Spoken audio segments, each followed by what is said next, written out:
बिस्मिल्लाहिर्रहमानिर्रहीम। अस्सलाम वालेकुम। I am Rubira, a speech therapist and a psychologist। आज मैं आपसे Shafi medical and rehab complex के प्लेटफॉर्म से बात कर रही हूँ और मैं ऐसे तमाम वालिदैन से कन्वर्सेशन करना चाहती हूँ कि जिनके घर में कोई हेयरिंग इम्पेयर्ड बच्चा है। ठीक है, जब आपके बच्चे को डायग्नोज हो गया कि ही और she is a hearing impaired child, इसके बाद आपका सबसे पहला स्टेप ये होता है कि आप उसको हेयरिंग एड खरीद कर देते हैं। अब जब हेयरिंग एड खरीद कर दे दिया तो उसके बाद ये ज़रूरी नहीं है कि हेयरिंग एड फिट कर देने से ही बच्चा जो है वो फट बातें करने लगेगा। ये हमारे यहाँ अक्सर मिसकॉन्सेप्ट है कि अगर हेयरिंग एड लगा दिया तो बच्चा बातें करेगा। ऐसा नहीं होता, उसके बाद बहुत ज़्यादा मेहनत करनी पड़ती है और बच्चे की ऑडिटरी ट्रेनिंग या लिसनिंग की ट्रेनिंग करनी पड़ती है। जब बच्चे की लिसनिंग की ट्रेनिंग हो जाएगी, उसको आवाज़ें सारी सुनाई देंगी और समझ भी आ जाएंगी, उसके बाद वो इंशाल्लाह खुद भी कुछ ना कुछ जो है स्पीच प्रोड्यूस कर सकेगा।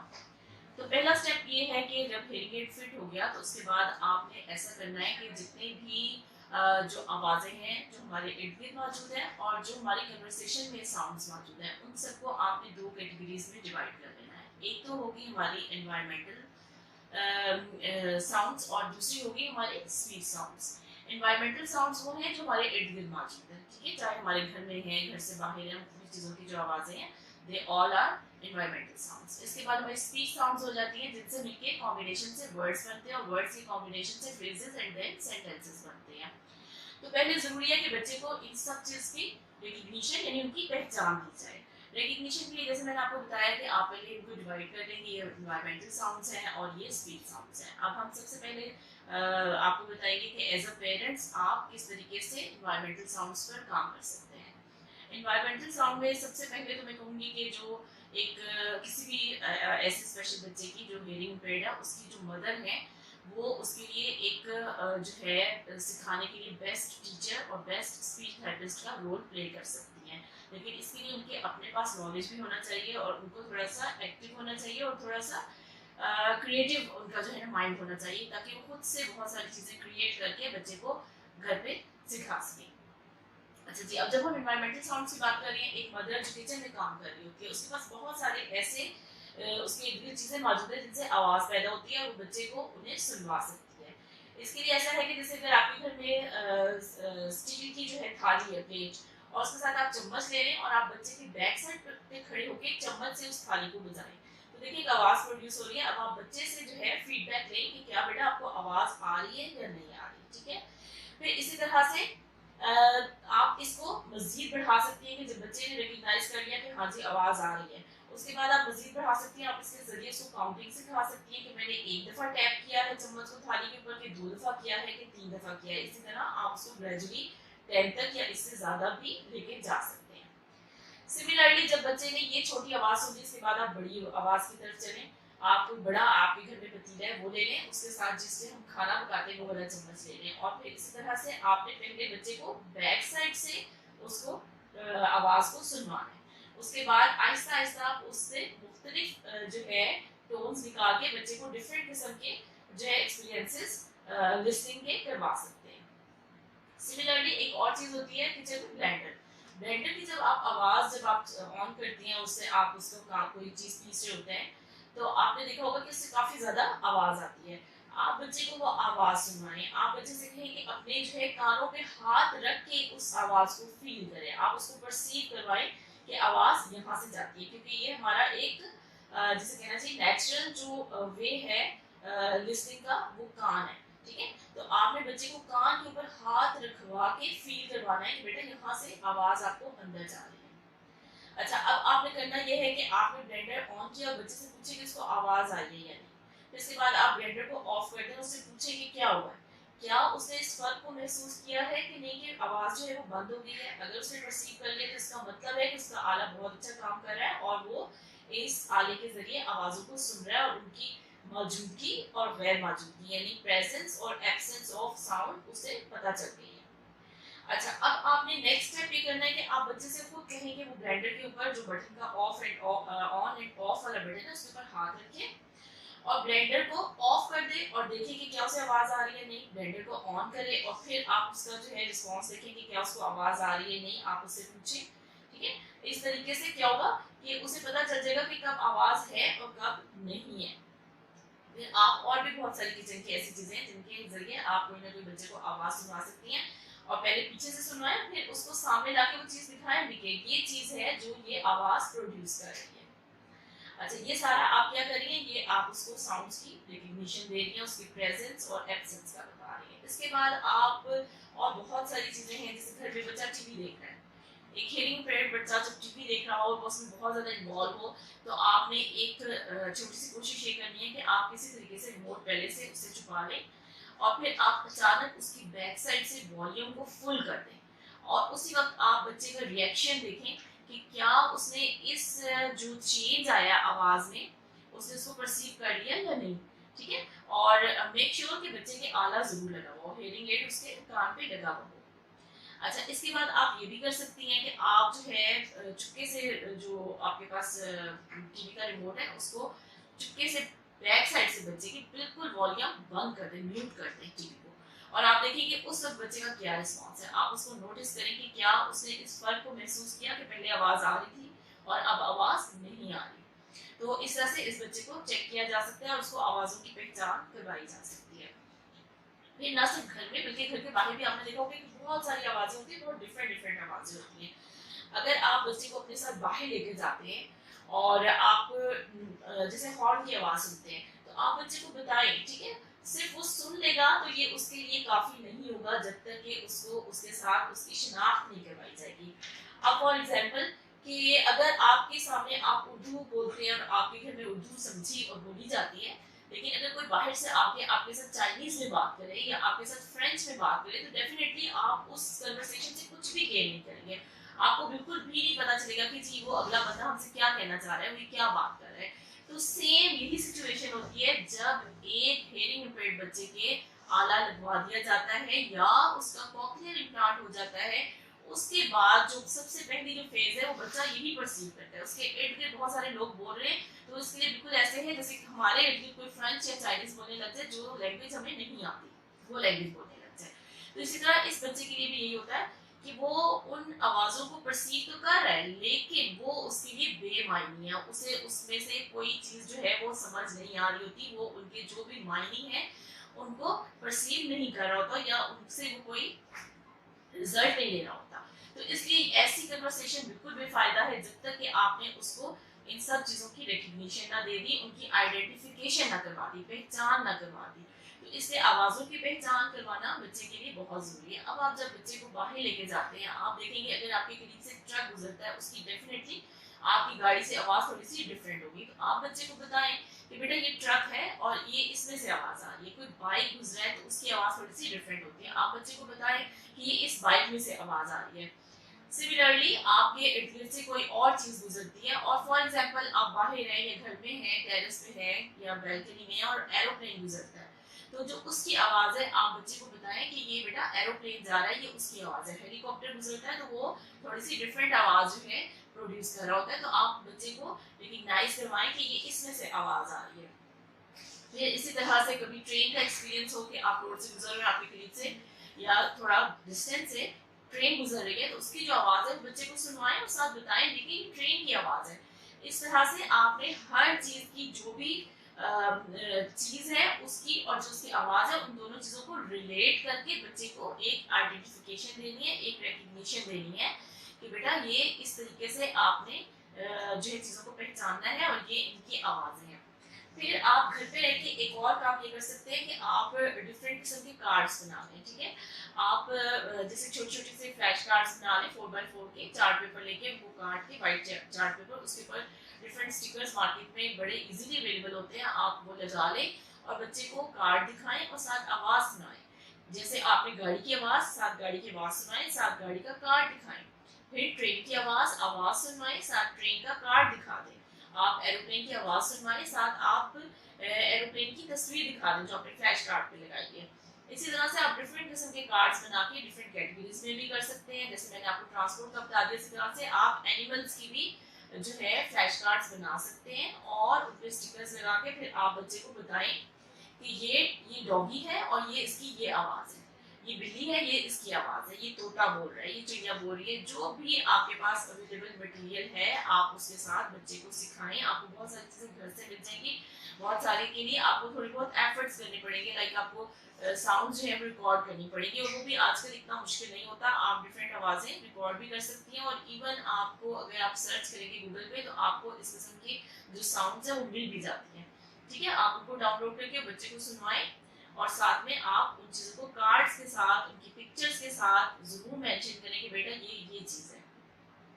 अच्छा, अब एक और चीज़ है कि जैसे मैंने आपको बताया कि आपने फ्लैश कार्ड्स भी बना दिए, इसके साथ साथ बहुत सारे टॉयज हैं, ऐसे टॉयज हैं जो आवाज़ प्रोड्यूस करते हैं। आप वो कोशिश करें कि इस किस्म के टॉयज जो हैं वो मार्केट से बाय करें और फिर अपने बच्चे को बताएं। जैसे रेटल है, रेटल हम बहुत कॉमनली जो है अपने क्लिनिकल सेटिंग्स में भी यूज़ करते हैं। आप बच्चे को बैक साइड से रेटल की आवाज़ सुनवाएं और देखें कि क्या उसको आवाज़ आ रही है नहीं। फिर इसके बाद आपने बच्चे को राइट साइड पे रेटल सुनवाएं, फिर लेफ्ट साइड से सुनवाएं। इसका क्या होगा कि ना सिर्फ बच्चा आवाज़ को रिकग्नाइज करेगा बल्कि उसको लोकेट करने की कोशिश करेगा। डेफिनेटली अगर बच्चा सुन रहा है, उसका हेयरिंग एड अच्छे तरीके से काम कर रहा है, तो फिर अगर आपने राइट साइड पे उसकी बैक साइड पे राइट साइड से आपने उसको सुनवाया रेटल, तो फिर वो डेफिनेटली अपना हेड टर्न करेगा टुवर्ड्स हिज और हर राइट साइड। तो इस तरह से हम देखेंगे कि क्या वो आवाज़ को लोकेट भी कर लेता है कि नहीं कर लेता। फिर इसी तरह से बहुत सारे ऐसे टॉयज होते हैं, जैसे छोटे छोटे कीवर्ड्स बने हुए होते हैं, उनके ऊपर डिफरेंट एनिमल्स की पिक्चर्स लगी हुई होती हैं, और साथ में सिंबल्स बने हुए होते हैं, और साथ में उन एनिमल्स की आवाज़ें होती हैं। जैसे बच्चे ने अगर बिल्ली के ऊपर प्रेस किया तो उसमें से बिल्ली की आवाज़ आने लग जाएगी, डॉग के ऊपर प्रेस किया तो डॉग की आवाज़ आएगी, काऊ के ऊपर प्रेस किया तो काऊ की आवाज़ आएगी। तो इस तरह से डिफरेंट से जो है मिल जाते हैं बाजार में टॉयज। आप उनको परचेज करें और फिर उनके ज़रिए बच्चे को बहुत सारी आवाज़ें आप घर पे सुनवा सकते हैं, उनकी आइडेंटिफिकेशन दे सकते हैं, उनकी रिकग्निशन दे सकते हैं, उनमें डिस्क्रिमिनेट करवा सकते हैं। ठीक है, कि ये बिल्ली की आवाज़ है और ये डॉगी की आवाज़ है। इसके लिए भी आप बहुत सारे घर पे जो है गेम्स जो है क्रिएट कर सकते हैं। फॉर एग्जांपल जैसे मैंने आपको बताया था, आपने फ्लैश कार्ड्स बनवा लिए बच्चे के लिए, उसके बाद आपने उसके सामने टेबल पे रख दिया, आपने एक बिल्ली का कार्ड रख दिया, एक डॉगी का कार्ड रख दिया, एक काऊ का कार्ड रख दिया, राइट। अब आप उसके बैक साइड से अगर आप उसको बिल्ली की आवाज़ सुनवाते हैं और आप बच्चे से कहते हैं कि बताओ इन तीनों कार्ड्स में से किसकी आवाज़ आई है, तो बच्चा जो है उन कार्ड्स को देख के उनको रिकग्नाइज करने की कोशिश करेगा, उनको डिस्क्रिमिनेट करने की कोशिश करेगा कि क्या ये डॉगी की आवाज़ थी, क्या ये काऊ की आवाज़ थी, या ये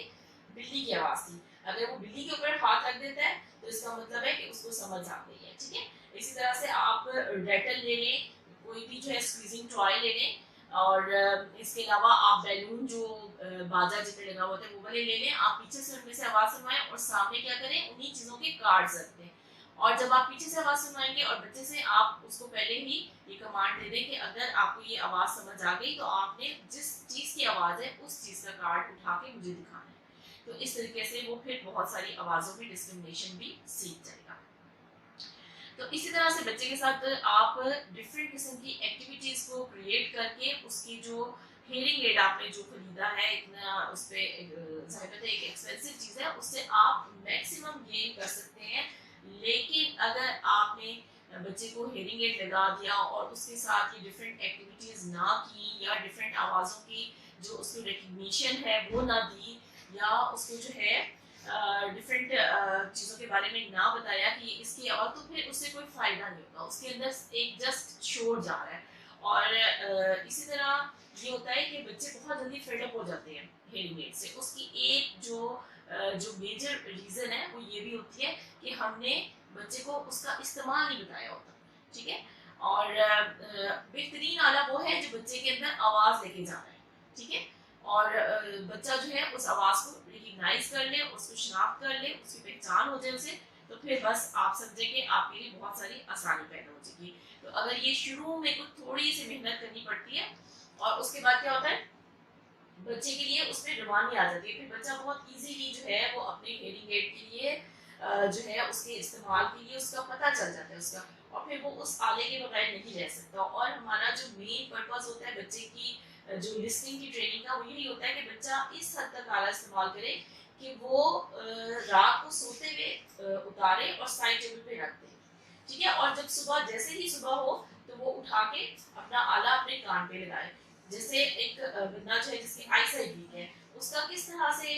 बाकी जो लोग हैं इर्द गिर्द एनवायरनमेंट में उनसे कैसे उसका ताल्लुक बनता है, इसी तरह से ना कि वो अपने ग्लासेस जो है उसकी जो आई साइट की ग्लासेस उनको यूज करेगा तो उससे सब कुछ नजर आएगा क्लियरली। तो इसी तरह से वो लोग भी जो लोग ग्लासेस यूज करते हैं वो रात को मोस्टली आपने देखा होगा कि कार के साइड टेबल पे रखते हैं, और सुबह जैसे ही उनका अलार्म ऑन होता है तो साथ ही सबसे पहले वो अपने ग्लासेस ढूंढते हैं, क्यों, ताकि वो देख सके और अलार्म को ऑफ कर सके। और फिर इसी तरह से बाकी उनकी जो जिंदगी की जितनी भी रूटीन है उसमें उनको अपने आईसाइट की ग्लासेस की जरूरत होती है। तो सिमिलरली ऑल्दो कि ये एक निर्भर बदल या इन दोनों के दरमियान कोई कंपैरिजन नहीं है जो आईसाइट के ग्लासेस होते हैं और जो हेयरिंग एड होता है, लेकिन हेयरिंग एड का इस्तेमाल भी इसी तरीके से होना चाहिए जिस तरीके से अगर किसी की नजर कमजोर है उसने आईसाइट की जो उसकी ग्लासेस हैं उनको यूज करना है। इसी तरह जिसकी समात कमजोर है जिस बच्चे की, उसे बिल्कुल इसी तरीके से अपने हेयरिंग एड को यूज करना है और उसको कॉन्टिन्यूसली यूज करना है और उसे मैक्सिमम गेन लेना है, ताकि लिसनिंग जब उसके अंदर आ जाए तो हम उसकी लैंग्वेज डेवलप कर सकें, हम उसकी स्पीच डेवलप कर सकें और जो है हम उसको नियर टू नॉर्मल लेके जा सकें और उसके कम्युनिकेशन को बेहतर बना सकें। ठीक है, और जो है इसी तरह से जो है जो हेयरिंग एड जो बच्चे पहनते हैं आपको पता है कि वो बहुत जल्दी तंग भी पड़ जाते हैं। इसके लिए भी एक स्पेसिफिक वे होता है बच्चों को ट्रेन करने का कि वो किस तरीके से अपने हेयरिंग एड को पहने या उनको किस तरीके से इस चीज़ का आदी बनाया जाए। आपको पता है कि जब फर्स्ट डे अगर उस बच्चे की उम्र 2.5 साल है या 3 साल है, उसको फर्स्ट टाइम जब हेयरिंग एड लगाया जाता है तो वो उसको इतना आसानी से एक्सेप्ट नहीं करता, वो उसको उतार के फेंकता है। इसके लिए हमने उसकी ट्रेनिंग करनी होती है। उसकी ट्रेनिंग के लिए भी मैं आपको कुछ टिप्स देती हूँ और इंशाल्लाह उम्मीद करती हूँ कि आपको इन टिप्स से फायदा होगा कि अगर आपका बच्चा हेयरिंग एड यूजर है और वो हेयरिंग एड से लेकिन सख्त तंग पड़ा हुआ है तो इसके लिए आप उसकी ट्रेनिंग करें। आप उसकी ट्रेनिंग कैसे करें कि आप जब उसको हेयरिंग एड लग गया तो आप उसको फर्स्ट डे ये इंसिस्ट मत करें कि वो 24 आवर्स जो है वो अपना हेयरिंग एड पहन के रखें या वो 12 आवर्स ही सिर्फ दिन के वक्त अपना हेयरिंग एड पहन के रखें, ऐसा बिल्कुल भी नहीं होगा। इसके लिए हमने इसको ग्रेजुअली ट्रेन करना है और स्टेप बाय स्टेप चलना है। पहले दिन अगर आपके बच्चे को आप उसको ट्रेन करना चाहती हैं हेयरिंग एड यूज करने के लिए तो आप उसे क्लॉक वॉल क्लॉक दिखाएं और आप उसे दिखाएं कि 15 मिनट्स के लिए आपने ये हेयरिंग एड पहन के रखना है। इसके बाद जो है मैं आपको कोई भी चीज़ आप उसको कोई इंसेंटिव दे सकती हैं, आप कुछ ना कुछ उसको रीइंफोर्समेंट दें, कोई उसको रिवॉर्ड दें तो वो आपकी बात मानेगा और इंशाल्लाह वो 15 मिनट्स के लिए उसको नहीं उतारेगा। इसके लिए जो रिवॉर्ड्स हैं वो आप डिफरेंट किस्म की एक्टिविटीज़ भी रख सकती हैं। फॉर एग्जांपल अगर आपके बच्चे को कार्टून्स पसंद है तो आप उसको कहें कि अगर आपने आज ये 15 मिनट्स ये हेयरिंग एड मुस्तकिल पहन के रखा तो मैं आपको आपका फेवरेट कार्टून देखने के लिए दूंगी। इसके अलावा कोई गेम हो सकती है, कोई कंप्यूटर पे गेम हो सकती है, मोबाइल पे हो सकती है। आप उसे कहें कि अगर आपने 15 मिनट्स के लिए ये हेयरिंग एड पहन के रखा तो मैं आपको ये गेम खेलने के लिए दूंगी या मैं आपको मोबाइल यूज करने के लिए दूंगी। फिर इसी तरह से आप ये कर सकती हैं कि उसको स्वीट्स या कैंडीज या कोई चॉकलेट इस तरह की वो भी आप रिवॉर्ड के तौर पे दे सकती हैं। फिर इसके साथ साथ जैसे जैसे आपने टाइम बढ़ाना है आपने कोशिश करनी है कि आपका थोड़ा सा रिवॉर्ड भी जो है वो थोड़ा ऐसा हो कि बच्चा उसके लिए अपने आप को मतलब एक तरह से बाउंड करे कि हाँ जी मैं इतने टाइम के लिए जो है हेयरिंग एड पहनूंगा। फिर आप ये कर सकती हैं कि आप छोटे छोटे टॉयज जो बहुत सस्ते से चीप प्राइस में लाइक ये जो स्टॉल्स वगैरह लगे हुए होते हैं बाजार में, इनमें कुछ चीप प्राइस में भी जो है टॉयज मिलते हैं। आप वो टॉयज खरीद के रखें और बच्चे के सामने मत रखें, छुपा के किसी कबर्ड में रखें और वक्त आने पे उनको यूज करें और वो भी 1 बाय 1, एकदम सारे नहीं। ठीक है, आपने करना ये कि आपने अगर पहले दिन पे उसको 15 मिनट्स के लिए आपने कहा कि आपने अपना हेयरिंग एड जो है वो मुस्तकिल पहन के रखना है। नेक्स्ट डे आप उसका टाइम बढ़ा दें, आप उससे कहें कि 20 मिनट्स के लिए पहनो, फिर उससे अगले दिन 25 मिनट्स, फिर 30 मिनट्स, फिर आप उसको 45 मिनट्स पे ले जाएं, फिर 1 आवर पे ले जाएं। इस तरह आपने ग्रेजुअली ये काम करना है, चाहे इसके लिए आपको 1 माह लगे, 3 माह लगे या 6 माह लगे, लेकिन इंशाल्लाह जब आप इस स्ट्रेटजी पे चलते हुए बच्चे को हेयरिंग एड के लिए जो है यूज करने के लिए उसको राजी करेंगे तो इंशाल्लाह वो जरूर राजी होगा और वो इंशाल्लाह मुस्तकिल तौर पर पहनने के लिए इसके लिए बिल्कुल रेडी हो जाएगा। ठीक है, और फिर हमने उसको उस स्टेज तक लेके जाना है जैसे मैंने आपसे शुरू में बात की कि जो एक जिसको आई साइट वीक है उसको जो ग्लासेस की जरूरत है, इसी तरह से जिसकी समात कमजोर है उसको हेयरिंग एड की जरूरत है। तो हमने उसको उस स्टेज पे लेके जाना है कि वो रात को सोते हुए उतारा करे बच्चा और साइड टेबल पे रखे, और सुबह उठ के वो सबसे पहले अपना हेयरिंग एड जो है वो अपने कान में लगाए ताकि उसका उस बाकी सारी दुनिया के साथ राब्ता बन सके। लेकिन इसके लिए बहुत ज़्यादा पेशेंस की ज़रूरत है, ठीक है, और इसके लिए डेफिनेटली टाइम भी काफ़ी लगेगा। लेकिन आप अगर ग्रेजुअली स्टेप बाय स्टेप चलेंगे तो इंशाल्लाह फिर वो कभी भी आला उतार उतार के नहीं फेंकेगा। फिर एक और चीज़ भी होती है बच्चे के आला उतार उतार के फेंकने की वजह की जो ईयर मोल्ड है, ठीक है, सॉफ्ट रबर लाइक स्ट्रक्चर होता है ना हेयरिंग एड के अंदर, अगर वो स्ट्रक्चर जो है वो उसको तंग कर रहा है, उसको इरिटेट कर रहा है, तो उससे भी बच्चा जो है वो उसको पहनने के लिए राजी नहीं होता। उसके लिए ये है कि आप अक्सर कोशिश किया करें, खासतौर पे जब बच्चे ने रात को उतार के रखा हुआ है हेयरिंग एड, कि आप जब थोड़ी सी वैसलीन लेके हाथ पे तो वो उस ईयर मोड के ऊपर लगा दें और फिर पहनाएं, तो इंशाल्लाह बच्चे को वो तकलीफ नहीं देगा या वो उसको इरिटेट नहीं करेगा। फिर एक और चीज़ ये है कि ये जो इम्प्रेशन जिसकी मैंने बात की है सॉफ्ट रबर लाइक होता है ईयर मोल्ड, इसका ये होता है कि बच्चे की जैसे जैसे ग्रोथ होती है ये चेंज होता रहता है, ठीक है। अगर एक बच्चा जिसको आपने लगाया और 1.5 साल बाद भी वो वही आला तो यूज करेगा, लेकिन साथ में इंप्रेशन भी उसका सेम वही 1.5 साल पहले वाला आप लेकर चल रहे हैं, तो डेफिनेटली वो अब उसको टाइट हो गया, उसको तंग कर रहा है और उसकी वजह से बच्चा जो है उसको उतार उतार के फेंक रहा है। तो इसलिए कुछ अरसे के बाद इसको जो है इंप्रेशन को आप चेक करवा लिया करें, और अगर वो बच्चे को जो है इंप्रेशन है, क्योंकि वो जैसे जैसे उस बच्चे की फिजिकल ग्रोथ होगी उसका कान भी बढ़ेगा और कान के जो अंदर वाला इंप्रेशन है उसका साइज भी चेंज होता रहेगा। तो जैसे जैसे उसका साइज चेंज होता रहेगा इसी तरीके से हमने उसका जो ईयर मोल्ड है उसका साइज भी चेंज करते जाना है और उसको जो है नया ईयर मोल्ड बनवा कर देना है, ठीक है। इसके लिए आप फिक्स कर लेंगे लाइक आप हर 6 मंथ्स के बाद या 4 मंथ्स के बाद आप बच्चे का चेकअप करवा लिया करें और चेक कर लिया करें, खासतौर पे ड्यूरिंग ग्रोइंग एज। अच्छा जी, फिर अगर आपने जो है बच्चे को ईयर मोल्ड भी उसका ठीक है, तो आपने इसी तरीके से जैसे मैंने आपको बताया कि आप क्लॉक में बच्चे को टाइम दिखा के बताएं कि आपने इतने टाइम के लिए पहनना है और मैं आपको ये दूंगी, तो आप कोई ना कोई उसको रिवॉर्ड दे रहे हैं या आप उसको कोई इंसेंटिव दे रहे हैं, तो इंशाल्लाह वो इसके लिए ट्रेन हो जाएगा। अच्छा, एक जो सेकंड जो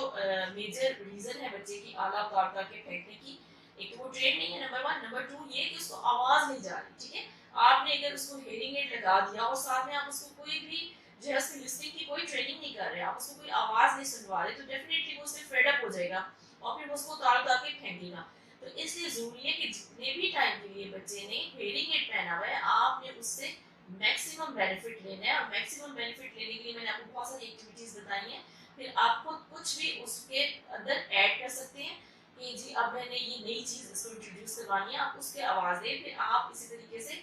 ना सिर्फ जिस तरह मैंने आपको बताया था कि एनवायरमेंटल साउंड्स, उसके साथ साथ स्पीच साउंड जो है वो भी इंट्रोड्यूस करवाएंगे।